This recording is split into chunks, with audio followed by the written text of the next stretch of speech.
A lot of people ask me when they're first trying to get into Bitcoin is what is the difference between Bitcoin and all the rest of crypto, right? Why wouldn't I be buying ETH, XRP, Dogecoin, and the other blue chips, which doesn't exist? There are no blue chips in crypto. There's only Bitcoin, right? And I'm going to explain that 21 reasons why that's the case. The first one being that Bitcoin has a fixed supply of 21 million coins enforced by code and consensus, right? So Bitcoin actually has a truly fixed supply, right? Now, you might hear other coins try to claim that there's a fixed supply or that there's a limited supply, but the main difference is that Bitcoin's 21 million can actually be verifiably enforced because you need a huge amount of people to agree to this change if you were to ever increase or decrease the amount of Bitcoin available.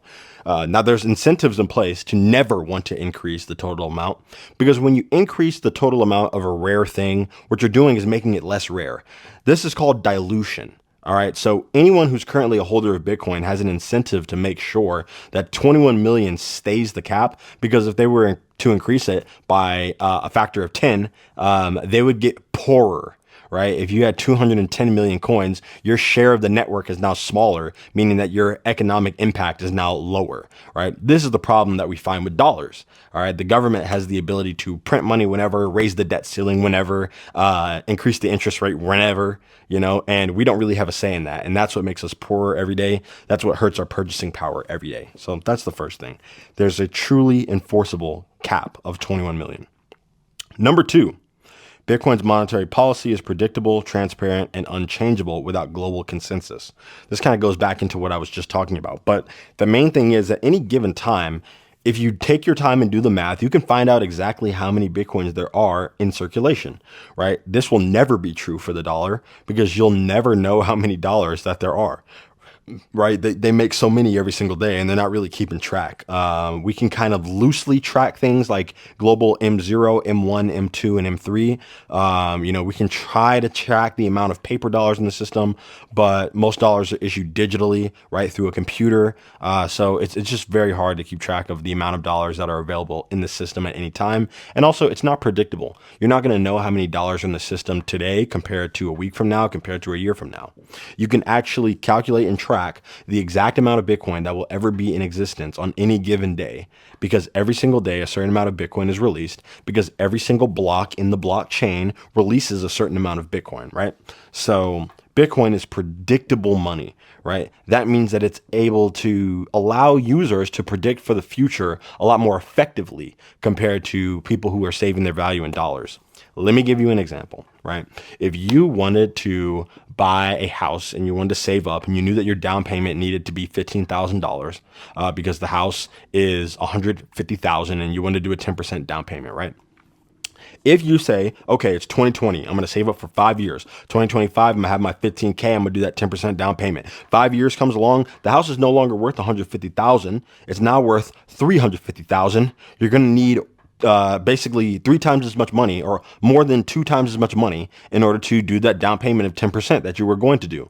Your ability to plan for the future was impacted in a negative way because the dollar is unpredictable, right? The only thing predictable about the dollar is that it's going to lose value over time, but you're never really able to tell how much. With Bitcoin, the most predictable thing about it is that it will gain value over time. And you can try to predict how much, but it's all based on market dynamics and understanding and education, like this video, right? This video helps people to understand exactly how to value Bitcoin and where the price should be based on the values, based on its fundamentals, based on its traits, right? So Bitcoin helps you to prepare for the future. Fiat or US dollars or paper money or government issued currency stop you from accurately preparing for the future. Number 3. Bitcoin has the most decentralized network of nodes, miners, and users worldwide. This is just the truth, right? Bitcoin's been the number one cryptocurrency since it launched over 16 years ago, and that's going to continue to be the case, right? It is the most decentralized, meaning that it is the most spread out, all right? There's no single point of failure. Everybody's running a Bitcoin node on every single continent, right? There are Bitcoin nodes that are running on satellites in space, right? There are Bitcoin miners in every single country. There are people who are holding Bitcoin and buying Bitcoin and transacting in Bitcoin in all sorts of countries all over the world. Eventually, it will be every country in the world, right? So it's the most decentralized. You don't want something that's extremely centralized, like let's call it Bank of America. Bank of America really only operates in the US. It's the Bank of America. And there is a centralized point of failure. They have a headquarters, they have a CEO, they have a big server room that accounts for most of their, transactions. I'm sure they might have a couple different server rooms, but they're not spread out all over the world. I'm sure there is one mainframe server room where if you were to hack into that or do something to that, it would not be good for the company. They would have a system-wide outage, right? So that's centralization compared to decentralization. If you take down just one Bitcoin node or one Bitcoin computer, there are still hundreds of millions that are going to continue running the code for the network, right? And maybe not hundreds of millions yet. It's closer to tens of thousands, but eventually there will be hundreds of millions, right? Number 4, Bitcoin was not pre-mined or VC funded, giving it the fairest launch in crypto history. So unlike most cryptos, right, Bitcoin started with zero price and really no advertising. There was no one backing it. Satoshi just invented Bitcoin. He discovered Bitcoin. He did whatever you want to call it. And then he released it to the world. He even gave people a head start. So the white paper was released on Halloween of 2008. And then Bitcoin launched, I believe, January 3rd of 2009. So in between that time, you could have started running the Bitcoin protocol if you wanted to, but no one really took him up on the offer. Because again, Satoshi wasn't super popular. Not everybody was in on his email thread and willing to put in all the work that it took to run a Bitcoin core software, right? But Satoshi went ahead and did that, and he gave everyone a head start. And then from there, he mined a couple Bitcoins and secured the network using his laptop, and never sold any Bitcoin, just mined it and then burned his keys.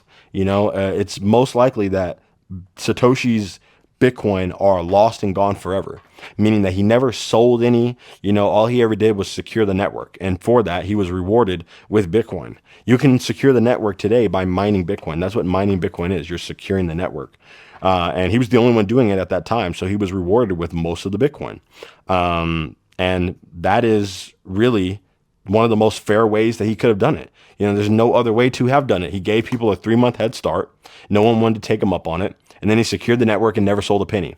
A lot of these VC coins like ICP, XRP, Ethereum, right? You can literally see some of the early distributions, and you can see that insiders or people who were in on it first, who were helping with the development and the release of the coin, they literally paid themselves in the coin. And then what they do over time is they slowly dump that on the market. They dump that on retail. They dump that on you. They dump that on the buyer. Right? So you're left holding the bag while they're slowly exiting. And what are they doing with the money that they get from you after selling? Well, of course, they're buying themselves private jets. They're buying themselves yachts. They're buying themselves mansions, but also they're buying Bitcoin. So that should be a pretty big red flag right there. So Bitcoin has no pre-mine. There's no bankers or VCs, venture capitalists who are funding it and trying to get it off the ground. It was just a cypherpunk nerd invention that was put out there and no one cared about it at first, and now everyone cares about it. And maybe not everyone, but eventually everyone will have to care about it, right? Number 5, Bitcoin's creator disappeared, removing centralized influence or leadership, right? This is really important. Some people will say, oh, well, I don't like that. I don't know who Satoshi is. What if he's evil? I mean, okay. Yeah, maybe Satoshi's super evil, bud. What does that have to do in terms of changing what he invented? Does that change how Bitcoin works? No, still works the same way. So I really don't care, right? Well, what if it was invented by the CIA? Okay, I mean, yeah, let's just say it was invented by the CIA, sure. Does that change how Bitcoin works? Okay, Bitcoin's code is open source, which means you can literally just read the code for yourself and see how it works. And then you can go from there. It doesn't really matter who invented it. What matters is that that person is no longer around, which means that there's no centralized point of failure. If the CEO of Bitcoin, Satoshi, was still around, the government could kidnap him, they could torture him, they could put him under duress, right? They could attack his family, they could threaten him, they could throw him in prison, right? They could force him to do something to Bitcoin or to change Bitcoin in a certain way that would lead to negative consequences for the entire Bitcoin ecosystem. There's a lot of things that could go wrong. But because Satoshi's no longer around, there's no central person whose arm you can twist to try to do something that they don't want to do, right? There's no one that you can force to do something to negatively impact Bitcoin, right? And that's extremely amazing. Most cryptos have a founder who's still alive, who is a centralized voice of authority, right? They have a lot of impact over the protocol. They could call for changes. They essentially have a bully pulpit where they're able to insert their influence onto the broader scope of their project or whatever it might be, right? So Vitalik Buterin over there at Ethereum, Charles Hoskinson for Cardano, Brad Garlinghouse for XRP, right? That's not something that you want because that's a centralized point of failure. And it's also a centralized point of leadership. You want decentralized leadership, right? When it comes to something as important as a decentralized ledger like Bitcoin, right? Number 6, Bitcoin prioritizes security and immutability over speed and programmability. This is really important because the base chain for Bitcoin, the Bitcoin that we all know and love, right? That Bitcoin is focused on being unable to be rewritten, unable to be hacked, right? And unable to be corrupted, right? It's incorruptible software. So Bitcoin might not be the fastest crypto in the world. That's what a lot of these guys try to say. Well, my crypto is 10 times faster than Bitcoin. It's 100 times faster than Bitcoin. It's also 10,000 times less secure. That's the problem, right? If just a single Bitcoin mining company were to try to attack a smaller proof of work chain like Litecoin or like Caspa or like Bitcoin Satoshi's Vision or Bitcoin Cash, they could easily hack the entire network. That's just one company, right? One mid-sized Bitcoin mining company could literally hack the entire network of any other proof of work coin.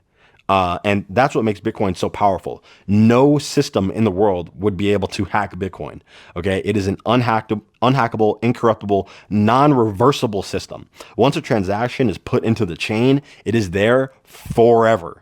Right. And that's how Bitcoin was designed. Right. That's part of what gives Bitcoin so much power over all these other crypto assets that are not as secure. Right. That don't really care about being able to rewrite history or undo transactions for people that they don't like, or reverse transactions for people that they don't like. You cannot do that with Bitcoin.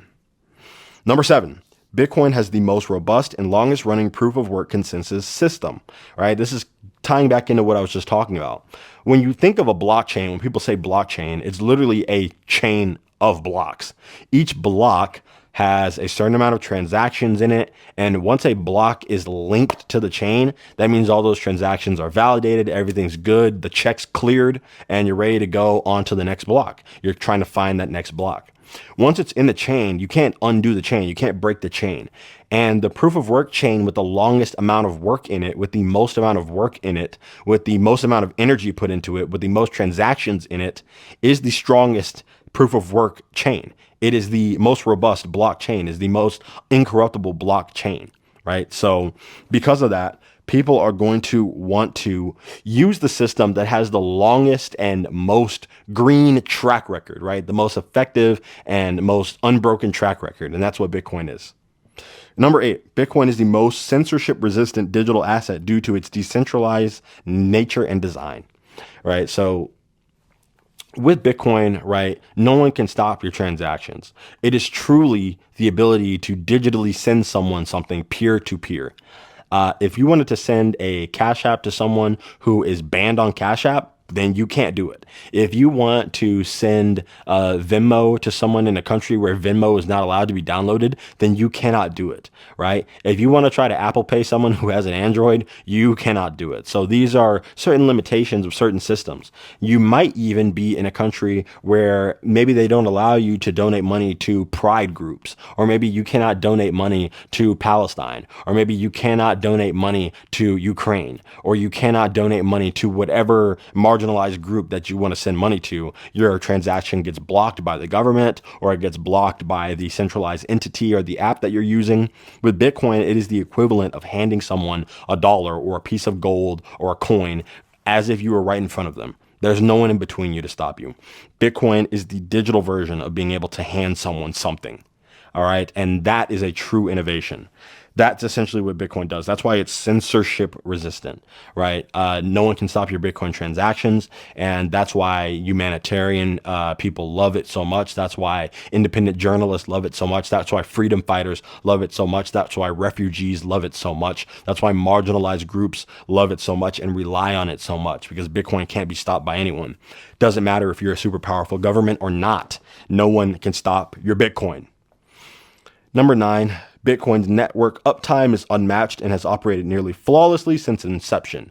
I believe there was only one glitch for Bitcoin way back, maybe in its first year. It might not have even had a price yet, but Satoshi and a couple other people in the mailing list saw that there was some issue with it, and they went ahead and fixed it. And then since then, Bitcoin has had basically a 99.99999% uptime compared to coins like XRP, which have gone down for hours at a time, Solana, which has gone down for days at a time, right? And a lot of these other chains essentially work too fast to keep up with how time works in the real world, right? And Jack Mallers has a very great speech on that. I'll go ahead and link his video right here.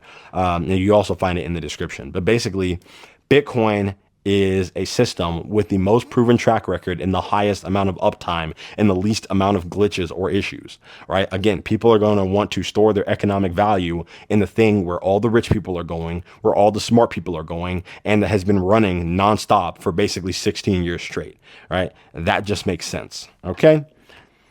Number 10, Bitcoin's purpose is singular: to be sound money and a decentralized store of value. Bitcoin is not trying to be this meme coin hub. It is not trying to be the ultrasound silver of the world, right? Or whatever Ethereum kids are talking about these days. Bitcoin has one purpose, right? And it is to be money, right? It's to be money for the world, right? Incorruptible money for the world, because money today has already been corrupted. The dollar has been completely corrupted. Bitcoin is incorruptible. And that's the reason why we're trying to push Bitcoin adoption, because we believe in free speech. We believe in freedom. We believe in free access to real money, right? In a world full of, dirty water, essentially, you're going to get people who are sick. You're going to get kids that have a lower life expectancy, right? You're going to have an infant mortality rate that's a lot higher, because you don't understand that you need the proper tools in order to clean your water. Right? You're literally being poisoned by dirty water. That's the reason why you need clean water. Satoshi gave us clean water. We're just trying to give clean water to the world now, right? Because we're tired of seeing people who are sick, right? And they don't even know why they're sick. They don't really get it.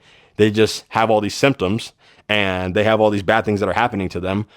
It's a symptom of your dirty water, your dirty money, all right? You have dirty money, and that makes your society dirty by extension, right? Because money literally makes the world go round. That's the reason that we're able to cooperate and not have to basically cut each other's heads off. Bitcoin is the cleanest form of money that has ever existed, and therefore will usher in an era of a cleaner society and a cleaner world for all of us, really. So that's the reason why Bitcoin is so focused on being a decentralized store of value, a decentralized ledger of sound money. Number 11, Bitcoin is the most widely held and recognized cryptocurrency globally. This one's kind of self-explanatory, but everybody has heard the name Bitcoin. That is literally true. They've all heard that before, but not everyone's heard of XRP. Not everyone's heard of ETH. Not everyone has heard of Dogecoin. Not everyone has heard of all these different stupid little silly things that don't really matter. I'm not saying everyone understands Bitcoin, but everybody's heard of that. Everyone knows and has heard of what Bitcoin is. And it's only been around for 16 years. Imagine in the next 16, we'll go from everybody hearing about Bitcoin to everybody utilizing Bitcoin in some capacity. Everybody owning Bitcoin in some capacity. Stay tuned for that, all right? Only time will tell, but based on what I'm telling you, if you have any common sense, you should know that that's a true statement, right? Number 12, Bitcoin is supported by the most conservative and security-focused development process, right? For the most part, right, anyone who is developing or building on Bitcoin is very security conscious, right? They like to try to move slowly to make sure that any changes that are made to the Bitcoin network are not coming with unforeseen consequences that might have a ripple effect or a domino effect that destroys the network, right? And even if you are some sort of rogue developer trying to bring in some sort of little patch or change that will make Bitcoin better, everyone has to agree on it, right? People have to agree to upgrade their software and change their software and run these new rules or new requirements. There needs to be consensus within the entire system. And you already know how hard it is to get people to agree on anything. So a change to something as important as Bitcoin, especially when people have all their life savings in it, people aren't going to be so quick to jump on your little new thing, right? If you're trying to tell the world, hey, I found a new digit between 0 and 9. All right, we're going to add this new digit into our our number system, and everything's going to be so much better. We already built the entire Earth on 0, 1, 2, 3, 4, 5, 6, 7, and 9. Right. So I'm not sure if we want to add your little trinket, little toy thing that you think is a good idea in between all that and mess up all of our math and all of our numbers and make all of our buildings crumble and all of our ships crash and all of our rockets blow up and all of our planes fall out of the sky. You know what I mean? I don't think if we want to move on that too quickly. All right. Let's make sure we test your hypothesis. Maybe you do have a good idea. That's why we need to test it. And then if it's a truly great idea, everyone will eventually come to your great idea. There will be consensus. But for the most part, no one's really going to discover a better idea than Bitcoin. That's the reason why Bitcoin hasn't really changed in 16 years. All right. It's like there's Bitcoin and then there's everything else. There's the internet and then there's everything you build on top of the internet. Bitcoin is the internet of money. All right. There's not going to be an internet 2. Right? Even though there's all these idiots who talk about Web3. Yeah, that's not actually real. That was a scam and a grift. That's why no one talks about it anymore, right? Because there's Bitcoin and then there's everything else. All right. Anything that involves the internet, you're just going to build on top of the base layer, which is the internet. If you're going to build Instagram, you're going to use the internet to build that. All right. If you're going to make a digital phone book, you're going to use the internet to do that. You're not going to make a second internet. Bitcoin is the internet of money. There is no second one that's coming, right? Once you discover that a circle is the best shape for a wheel, that's it. Like the shape of a tire, Bitcoin is not changing, right? Because there is no other thing that you can do.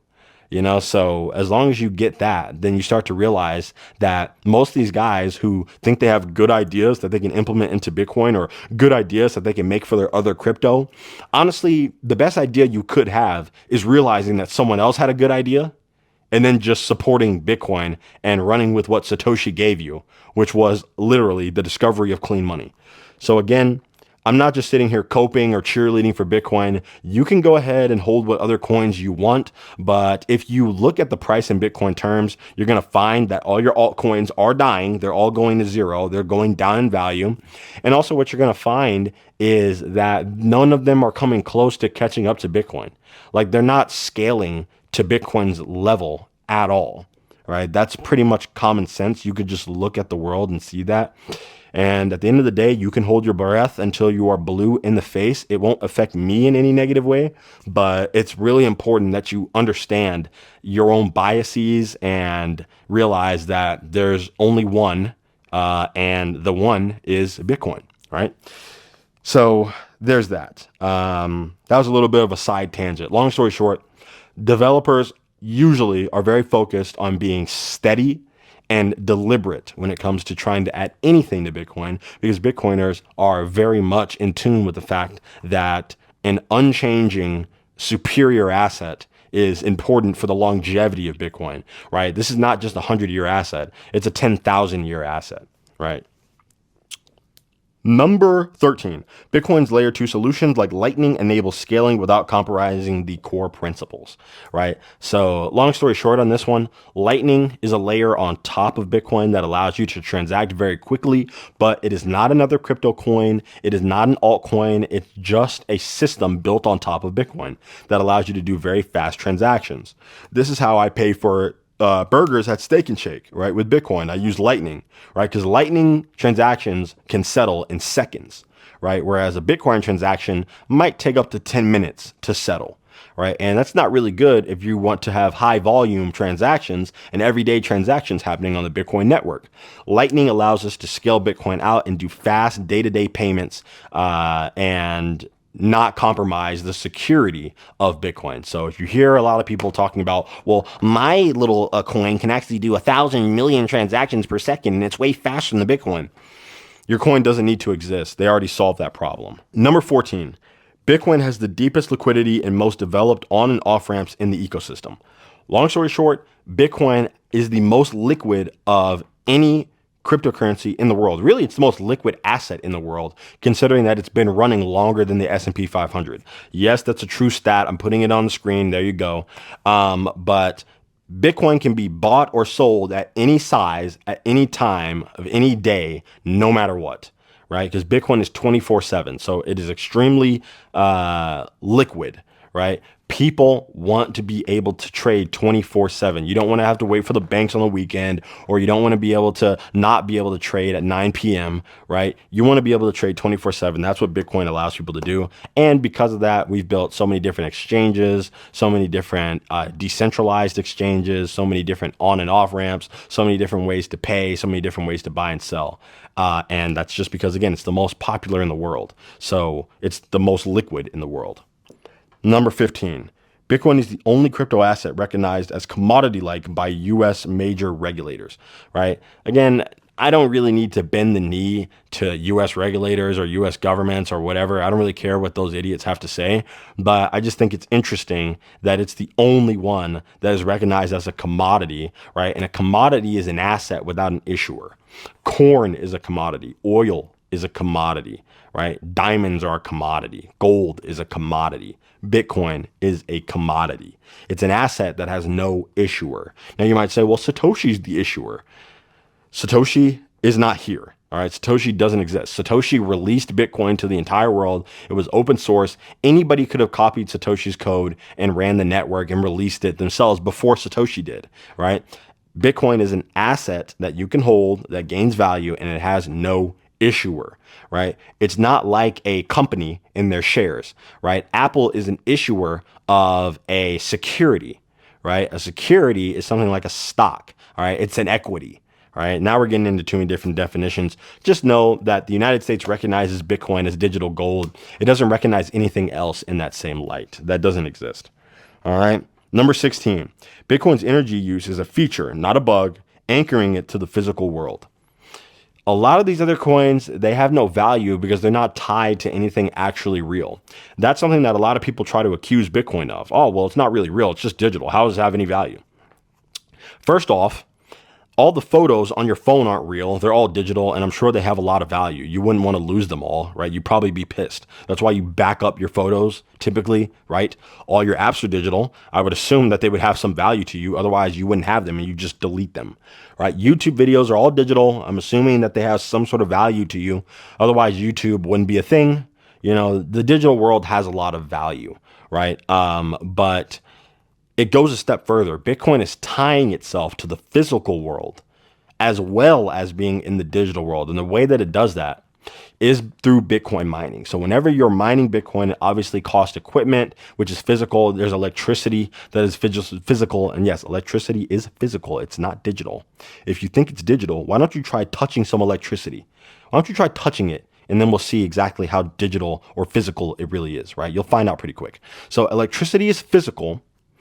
And electricity and energy are required in order to mine Bitcoin. This is what ties Bitcoin to the physical world, right? Not only does it exist in cyberspace, but it also exists in the physical world because there's an unforgeable, there's an unfakeable, there's an unmistakable cost that comes with mining Bitcoin. And if you don't put that cost up front, you're not going to be able to reap the rewards or the benefits of mining a block and receiving Bitcoin for securing the network. Right. So if you don't understand that, then you still have much to learn about Bitcoin. Use the resources in my description. Right. I can't go into a super deep detail on that aspect right now in this video. It's already long enough. But Bitcoin mining and electricity are what ties Bitcoin to the physical world.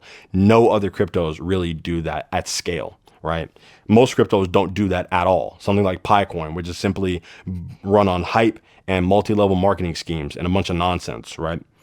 Number 17, Bitcoin avoids unnecessary complexity and feature bloat that plagues other chains, right? So again, Bitcoin's not trying to be the smart contract, DeFi, security, liquidity hub that also allows you to load up on a side chain and then go on the base chain and then go on the main chain and then go on the test net in order to make your own meme coin that you can then spin up into its own stable coin. And like, bro, it's not doing all that. It's not doing all that garbage. It's doing one thing, okay? Simplicity is Bitcoin's power. All right, there's no super long, extra long, ultra uber roadmap where they're trying to upgrade the system every single day. It's just Bitcoin. That's it. It's always being predictable, right? It does the same thing for you. It's not going to try to allow you to make a million meme coins on it or store a bunch of data on it. That's for all the other centralized coins, right? Which nobody uses. Bitcoin's just focused on a single mission, and that is being sound money for the world. Number 18, Bitcoin's culture resists short-term hype cycles and prioritizes long-term sustainability, right? Bitcoiners understand that you need to have a short time preference, a low time preference, compared to having a high time preference. What does that mean? A lot of meme coiners and crap coiners, they want to buy something and have it go up 200% in 2 months, right? And then watch it crash 90% in another 2 months. That's not how Bitcoin works, right? Bitcoin's volatility has been dampening over time because so many different people are coming into the space and understanding how it works. But long story short, if you're a real Bitcoiner and you get into this and you understand how Bitcoin's halving cycles work, how Bitcoin is meant to function, you realize pretty quickly that Bitcoin is something that you have to wait for in order to reap any of the benefits, right? Because nothing good in life comes for free. Nothing good in life comes quickly. And Bitcoin is no different than that, right? Bitcoin typically doubles bare minimum every 4 years because of the way that the halving cycles work. So if you want to see massive returns or gains on your Bitcoin position, then you're going to have to wait at least 4 years, right? That's a short time horizon for any investment. But you're not going to just act based on hype. You're not going to act just based on the fact that, oh, there was some good news that came out yesterday, so I want the Bitcoin price to pump up 10,000% in the next week. That's not how it works, right? You're going to have to actually wait for things to happen in Bitcoin, right? And that's why people don't stick around. People want instant gratification, right? They want now, now, now. They don't want to wait for anything. They get bored with Bitcoin. They end up leaving. They're just tourists. And then Bitcoin eventually rips up 200% over the course of 2 years. And then they come back and then they were like, oh, I'm so stupid. I should have stayed in. Why did I do that? And really, patience is a virtue and volatility is a gift to the faithful, right? So if you're able to stick through Bitcoin, through its sideways choppiness, through its downturns, then you're going to be rewarded with the upside. Because again, they're not making any more Bitcoin. They're making a lot more dollars. So if you understand just that basic concept, then yeah, the price of Bitcoin is always going to increase in dollar terms because you literally need more pieces of paper in order to buy the same amount of Bitcoin. Do you understand? So short-term hype is not the thing that you need to be focused on if you want to be in Bitcoin and actually make money in Bitcoin and actually increase your purchasing power in Bitcoin and actually understand Bitcoin and plan for your future. You're not going to be on a 6-month time horizon. You're going to be on a 4-year time horizon, bare minimum. Number 19, Bitcoin is the benchmark for crypto market valuation and network security, right? All other coins are comparing themselves to Bitcoin. All other coins are trying to ride Bitcoin's coattails, right? All other coins are always trying to say Bitcoin is too slow for this, or it's too weak to do that, or it can't do this. Buy my garbage coin instead. Make me rich instead. There is no coin that is not competing with Bitcoin. All coins are competing with Bitcoin. And because of that, that's why all coins will fail because they cannot keep up with Bitcoin's decentralization. They cannot keep up with Bitcoin's security. They cannot keep up with Bitcoin's rate of adoption. They cannot keep up with Bitcoin's identifiability, right? The ability for people to recognize Bitcoin, the Bitcoin brand, they cannot keep up with that. There's nothing that they can do to scale to keep up with Bitcoin. It's too late. It's already reached escape velocity. And all these other coins who have tried and failed have come and gone. And there's a new wave, there's a new batch every 5 years. All right, look at the top 10 look at the top 10 cryptos of every single 5-year period. It's always changing. The only thing that's the same is Bitcoin is always number one, right? A lot of coins have come and gone, and that's going to continue to happen. And most likely, there's going to be a lot of people who are going to be those guys left holding the bag, holding Dash and Digibyte, right? Back when those were hot coins, BitTorrent, back when those were hot coins.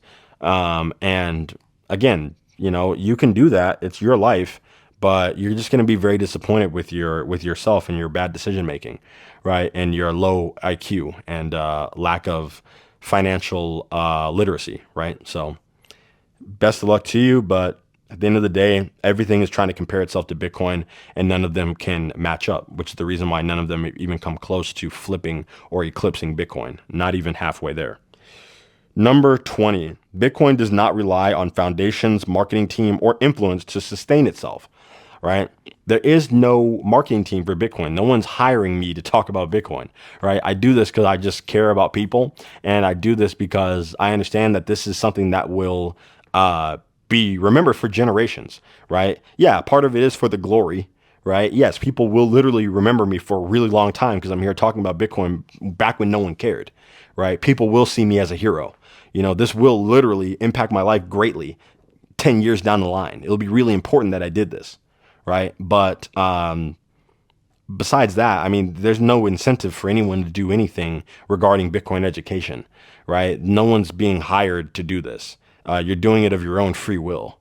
And this is going to continue to happen because once you understand Bitcoin, you want to become an advocate, right? Especially to the people in your family or whoever it might be that you want to see actually make it, because you know that there's a future of massive dollar devaluation on the way, right? And you don't want to see people left holding the bag and struggling and paying $25 for a burger at McDonald's, right? You want to be the person that was the beacon of ow, my foot's cramping. Oh, it's fine. You want to be the person who was the beacon of hope and of, knowledge for Bitcoin back when there weren't too many different places to turn to, right? So that's really all there is to it. You know what I mean? There is no psyop going on here where the government is trying to push Bitcoin adoption. If anything, they're trying to stop Bitcoin adoption because they know that it really takes away their monopoly on money and their ability to have a unilateral decision making when it comes to the issuance of currency, right? So there's that. There's always that. And then number 21, right? The 21st reason is that there is no second best. All right. There's a crypto asset. It's called Bitcoin. What's the second best crypto asset? There is no second best. There's no second best. There's a crypto asset. It's called Bitcoin. You should buy it. Right. Well, really, you should learn about Bitcoin. But once you learn about Bitcoin, you realize that there truly is no second best. Right. And why is that? Well, I just gave you 20 other reasons. But once you understand that, man, you realize that there is no other thing that you're going to want to save your money in. Right. You're going to sell the Bitcoin and then do what with it? Right. You're not going to be able to invest in anything that goes up faster than Bitcoin, really. I guess you could buy MSTR or Metaplanet or some other Bitcoin adjacent company, but in a way that's almost like buying Bitcoin. Not exactly, but it's like buying Bitcoin. So once you understand that Bitcoin is the fastest growing thing in the world, you're not going to sell it to buy something else like real estate. Not as an investment anyway, because every other investment is going to zero in Bitcoin terms because it's outpacing them so much. And once you get that, you realize that there truly is no second best. That's 21 reasons why Bitcoin is different than every other crypto. I do hope you learned something from that video. And if you want to learn more, check out one of these videos on the side. I think YouTube thinks that you will enjoy them, and I think you will too. So give it a shot. Thanks for watching, and I'll see you in the next one. Remember to stack sats or die trying.